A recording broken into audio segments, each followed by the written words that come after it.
Oh, gelut pakai sains. Yang satu pakai otot, yang satu pakai sains. Dua-duanya tapi sama pinter. Senku versus si primata yang paling kuat. Itu kayak, menang yang mana ya? Yang modal pinter doang, cerdik, atau yang cukup cerdik dan berotot? Menang mana? Seneng banget gue volume 2 kali ini.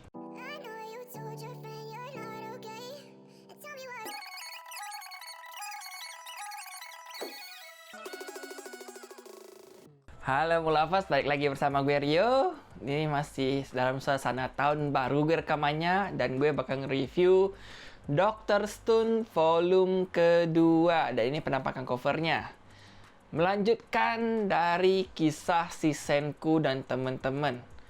Kali ini dia menghadapi, gue lupa ya, Tsukasa, oh ya, Tsukasa, si primata terkuat di sana, di dunia saat itulah, atau dunia kiamat, dan mereka doang yang hidup, jadi dia primata terkuat gitu kan. Lanjutkan kisah mereka. Jadi flashback dikit, preview dikit. Di volume pertama itu berkisah ketika Senku hidup setelah kiamat, bangkit lagi setelah kiamat, dan dia memulai peradaban baru, peradaban batu, dan ingin menyelamatkan orang-orang pasca kiamat gitulah. Dan dia bertemu dengan si Tsukasa. Dia menghidupkan Tsukasa juga dan teman-temannya. Tapi ternyata akhirnya konflik dan berpecah. Dan perpecahan tersebut lanjut di sini hingga perkelahian mereka.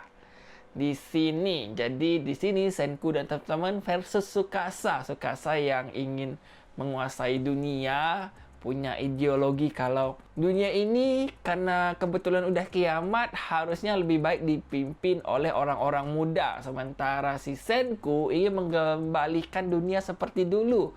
Orang-orang dulu yang terkena bencana kiamat tersebut ingin dia hidupkan atau bangkitkan kembali. Dan ini adalah kisah perselisihan dan pertempuran mereka. Ya, kurang lebih kayak gitulah. Bagus gak sih rangkuman sinopsis gue? Gue mencoba nih membuat sinopsis agar gak spoiler mungkin, gak sespoiler mungkin ya. Nah, untuk reviewnya gue gak bakal mengomentari gaya gambar dan sebagainya, tapi gue bakal ngobrolin ceritanya. Secara cerita gue suka. Paling banyak diangkat pada volume kedua ini adalah bagian actionnya, karena ini adalah pertempuran atau perselisihan Senku dan teman-teman versus Tsukasa gitu kan. Nah, jadi ada adegan bertarungnya. Kalau di volume pertama itu lebih ke kita lihat drama slice of life dan ilmu pengetahuan, yaitu science. Ada kimia, biologi, geologi, astrofisika, fisika, astronomi, banyak macem lah. Nah, kalau ini action, diselipin action karena ada pertempurannya. Yang paling seru itu ketika Senku dan Tsukasa one by one. Ya, walaupun mau dibilang kalah nggak juga, mau dibilang menang nggak juga ya. Yang penting hasilnya itu memuaskan lah. Dari situ kita bisa lihat kalau porsi action walaupun diselipin-selipin dengan komik yang tujuannya sebenarnya adalah kayak komik ini kan sebenarnya tujuannya untuk pembelajaran gitu kan, tentang sains sederhana gitu, sains keseharian yang mengarah ke ekstrim juga, ngobrolin tentang asal mula barang-barang, penciptakan kayak, wah, yang menciptakan bola lampu siapa? Karena udah ada pengetahuannya, kita ciptain ulang, kita bisa bikin bola lampu gitu dan sebagainya. Ya kayak di sinilah. Karena orang-orangnya kiamat tapi ingin membuat peradaban dari awal, dan mereka udah punya pengetahuan walaupun zaman batu, tapi mereka bisa berevolusi lebih cepat secara peradabannya gitu. Itu seru sih ngelihatnya. Jadi kayak peradabannya itu langsung meningkat. Dari orang yang menemukan api, masak udah pakai api, menemukan peralatan makan, menemukan peralatan untuk motong senjata dan sebagainya, pisau gitu, melangkahi peradaban lagi. Seru lah ngeliatnya, perkembangannya terlihat jelas gitu. Dan gue suka untuk volume kali ini karena ada adegan actionnya, jadi nggak gitu-gitu doang. Kalau gitu-gitu doang agak mulai membosankan kalau terlalu gitu doang. Kayak cuman, kita butuh ini maka kita bikin ini.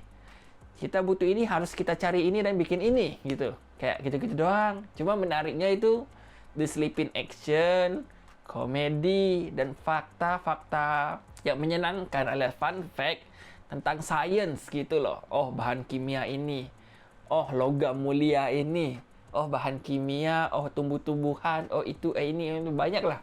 Bahkan ke waktu, posisi bintang, bulan, matahari, posisi geografis yang berubah. Belajar hal-hal yang kayaknya lumayan ekstrim sih bukunya. Padat. Dan ya itulah, gue suka intinya. Karena gue cukup senang dengan sains, jadi gue suka banget dengan komik ini. Ya, hiburannya dapat, pengetahuannya dapat gitu loh. Jadi paket lengkap istilahnya. Nggak cuma sekedar hiburan, kita belajar juga gitu. Dan itu dia review gue. Dan itu ceritanya oke lah.